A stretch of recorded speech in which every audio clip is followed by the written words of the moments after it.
আচ্ছা, জামাতে চেয়ারে বসে নামাজ পড়া যাবে কিনা? সারা পৃথিবীর ওলামাদের মতামত যাবে না।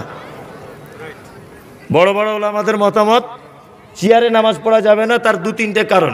একটা কারণ, অনেক লোক দেখতে পাওয়া যায় সারাদিন পো পো করে ঘুরছে, কোনো অসুবিধা নাই, আর মসজিদে জোর যত রোগ, এটা একটা ব্যাপার।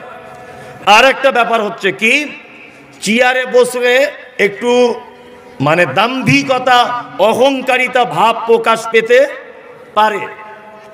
আপনার তো বিকল্প রাস্তা আছে।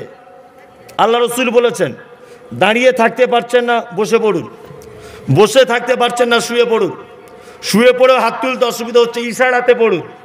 এত তো বিকল্প রাস্তা আপনার আছে। যদি বলছেন তাহলে মসজিদে কি করব, মসজিদে শুয়ে পড়ুন, মসজিদে শুয়ে শুয়ে পড়ুন, পা সামনে এরকম আগিয়ে দিয়ে নামাজ পড়ুন। যদি বলছেন পশ্চিম দিকে পা দেওয়া যায় না, আল্লাহ তো দেখতে পাচ্ছ না পরিস্থিতি, আল্লাহ দেখতে পাচ্ছে কি পাচ্ছে না?